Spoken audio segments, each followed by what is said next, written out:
Boa noite, povo de Deus, paz seja convosco. Hoje nós vamos falar de um assunto de suma importância, cujo título é Deus nunca vai te dar um projeto sem que ele esteja envolvido. Esse título está baseado no livro de Provérbios, capítulo 16, versículos 1 e 2. Esses versículos lidos dessa noite afirmam que o homem pode fazer muitos planos em seu coração, mas quem decide verdadeiramente é Deus. Todos os caminhos do homem são puros aos seus olhos, mas o Senhor pesa o espírito. Já ouvi pregadores falar sobre esse tema. Contudo, quero trazer para vocês essa noite algo diferente que brotou do coração de Deus.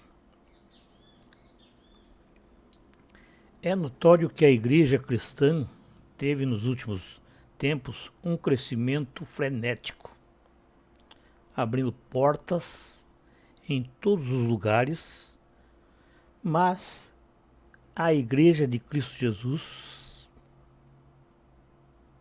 ela quer apresentar ao Pai uma igreja que não tenha mácula, não tenha maldade, que luta contra o pecado, é santificada pelo Espírito Santo, sem nenhum defeito, sem nenhuma injustiça. Infelizmente, a maioria das igrejas conhecidas nessa terra buscam a glória do homem ou a glória para a própria denominação. Elas se conformaram com o pecado, se afastando do alvo, se afastando da santidade. E por ambição de muitas pessoas, seus líderes normalmente, surgiram as divisões. A inveja, o egoísmo e a ambição humana é a grande causa desse enorme número de congregações existentes na face da terra. Não que eu seja contra um número enorme de congregações. Eu sempre digo, quanto mais congregações, melhor. Mas existe uma coisa, uma grande parte dessas congregações existentes na face da terra não tem vida própria. São congregações caídas, com pastores sem chamados, onde a presença de Deus não pode permanecer. Portanto, irmãos, se Deus não está envolvido, esse projeto não é de Deus. É projeto do homem, simplesmente. Uma vez que o chamado de Deus, ninguém pode tomar.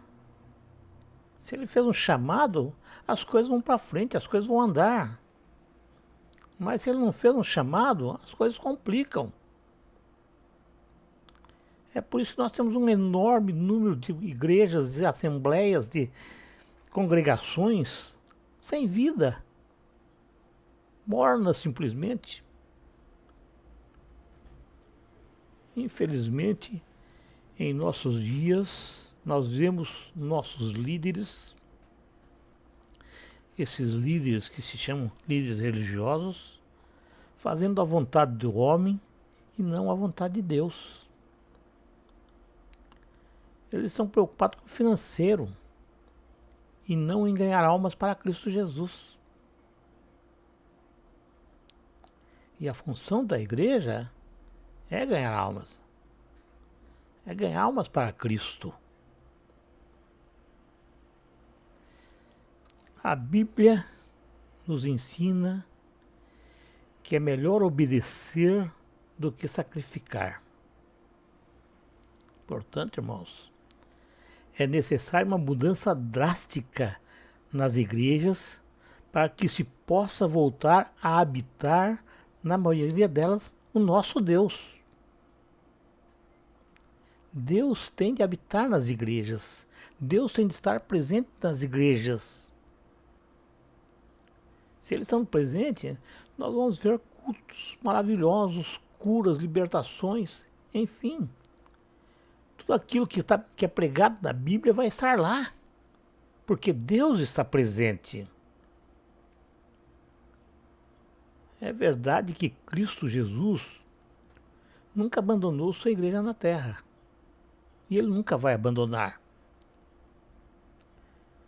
Ele tem conservado um contingente de pessoas que continuam a fazer a obra de Deus. Pessoas que continuam fazendo discípulos, independentemente da denominação. Mesmo porque se o nome de uma igreja fosse importante, ele não ficaria do lado de fora. Ele estaria lá no altar. Estaria dentro da igreja, lá no altar. O nome não é importante, o que é importante na igreja é Deus, é Cristo Jesus. Em todos os tempos, Deus tem chamado pessoas para fazer a sua obra nessa terra. Mas a quem Ele chama? Ele também capacita. Ele não chama a pessoa sem antes capacitar essa pessoa a fazer aquilo que Ele quer que ele faça. Mas, infelizmente, o homem tem se colocado na frente de Deus e tem chamado pessoas despreparadas para estar à frente desses ministérios. Esse é um projeto de Deus, não é projeto do homem. Quem tem que fazer o chamado é Deus, não é o homem. Mas uma coisa é certa. Nem tudo está perdido.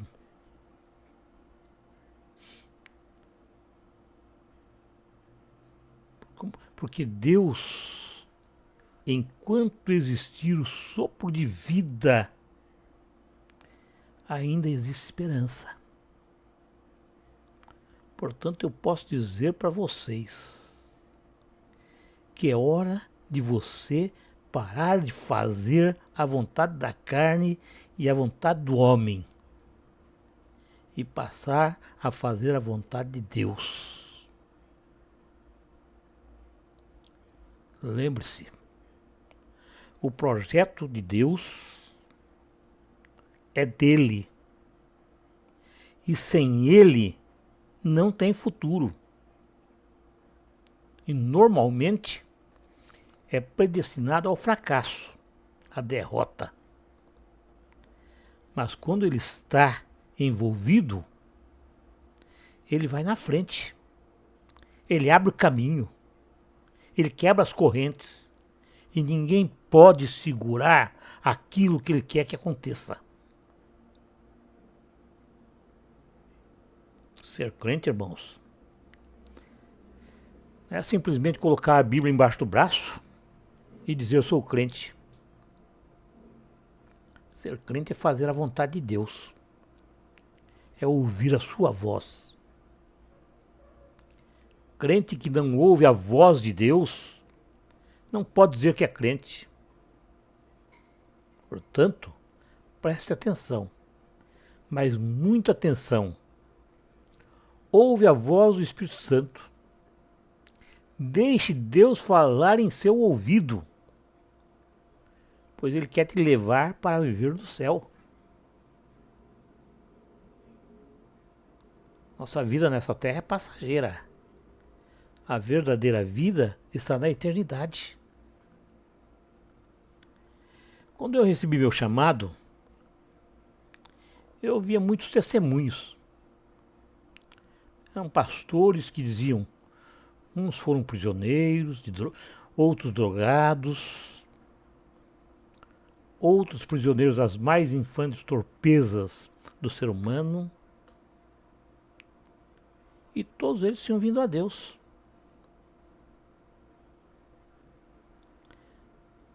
Eles diziam que falavam com Deus,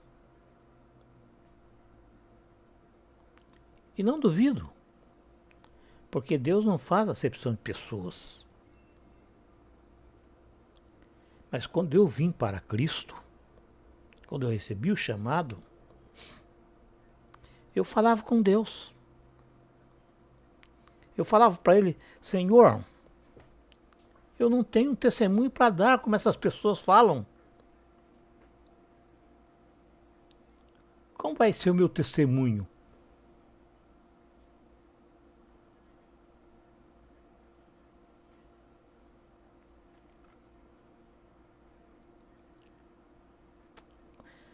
Eu ainda falava para Ele: eu vim para o Senhor não por dor. Eu vim por amor. Então como é que eu vou dar um testemunho? Certa noite ele me respondeu: não se preocupe. Você terá um testemunho. Um testemunho muito maior do que esses. Hoje são passados mais de 30 anos. E eu posso dizer sem medo que hoje eu tenho um testemunho.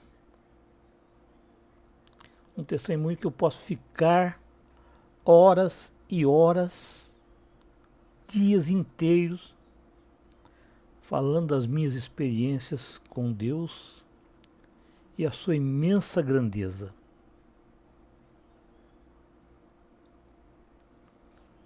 Posso dizer para vocês que estão me ouvindo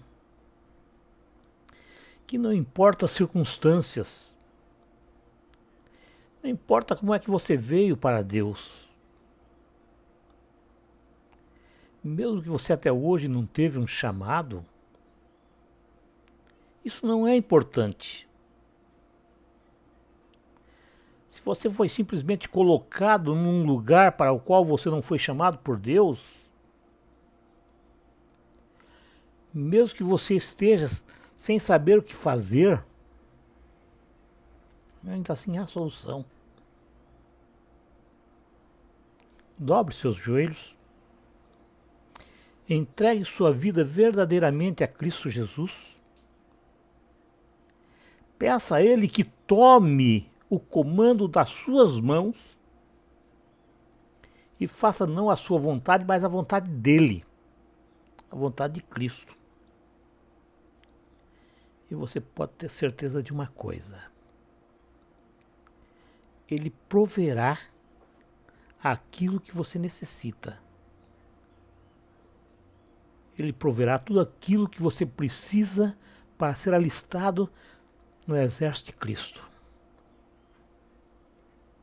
E com certeza, você verdadeiramente vai passar a ganhar almas para o reino de Deus. Você não será simplesmente uma pessoa que cuida da igreja, mas você vai passar a ser um homem de Deus, um soldado de Deus nessa terra. Observe o que ele fez com Paulo, com Abraão e tantos outros personagens bíblicos. Assim como ele fez com essas pessoas, ele fará com você. Pois independe da sua postura nessa terra, Ele continua a te amar com a mesma intensidade quando Ele te formou no ventre da sua mãe. Veja a história de Paulo, de perseguidor da Igreja de Cristo, se tornou uma de suas colunas, de perseguidor a perseguido.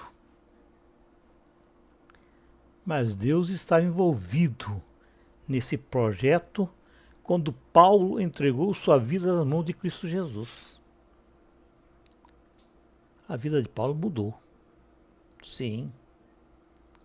Ele passou, a partir daquele momento, a ser guiado, não pela sua vontade, pela sua carne, mas pelo Espírito Santo, que o conduzia para locais onde almas clamavam por salvação.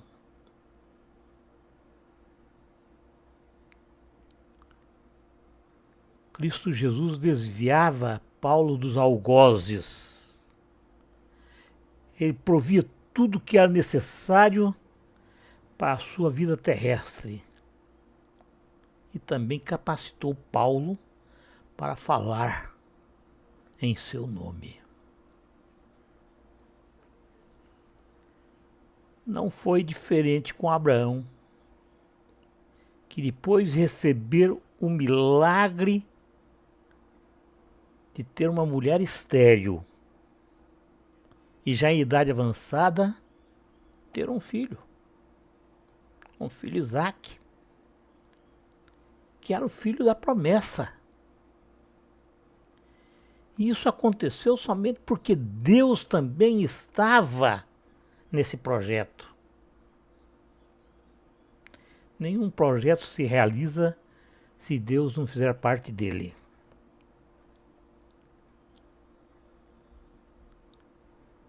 Passado alguns anos, Deus ordenou que Abraão tomasse o seu filho Isaque, a quem amava muito, e fosse à terra de Moriá e o oferecesse em holocausto sobre um dos montes. Abraão não titubeou. Ele tomou consigo seu jumento, 2 de seus moços e o filho Isaque, e a lenha para o holocausto. E foi para cumprir a vontade de Deus. Em obediência ele foi.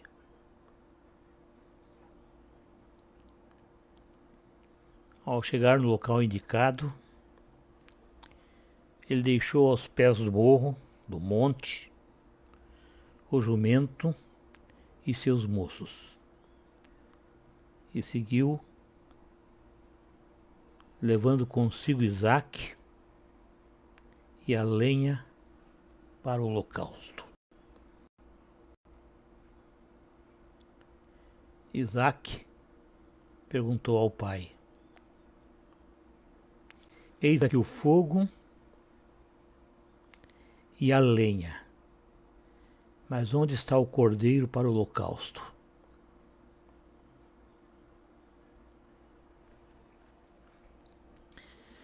Abraão lhe respondeu: Deus proverá.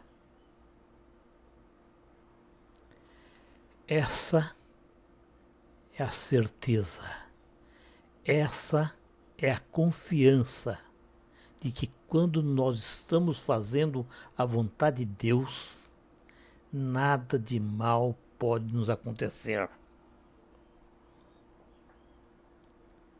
Ao chegar no local indicado,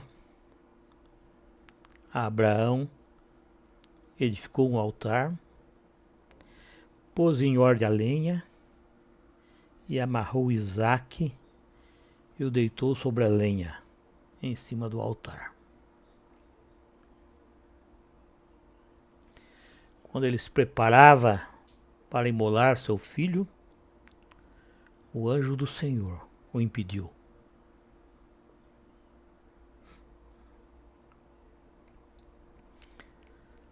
Abraão obedeceu a ordem de Deus, por temor a Deus. Não era por medo, era por temor. Ele foi obediente a ponto de entregar seu filho o filho da promessa em holocausto para o Senhor. Essa obediência era fruto de uma fé verdadeira, pois ele sabia que Deus estava no comando. E ele está no comando de todas as coisas. Ele está no comando daquele projeto. E ele estar no comando já é suficiente para que ele cumpra todas as suas promessas, independentemente da circunstância, por mais desfavorável que ela possa parecer. Portanto, irmãos, creia, tenha fé, Deus proverá. Ele vai prover tudo que for necessário para você fazer o que ele pede em prol do reino dele. Quando ele estiver envolvido no projeto da sua vida, tudo vai acontecer, porque ele determina que isso aconteça. Tenha fé. Amém.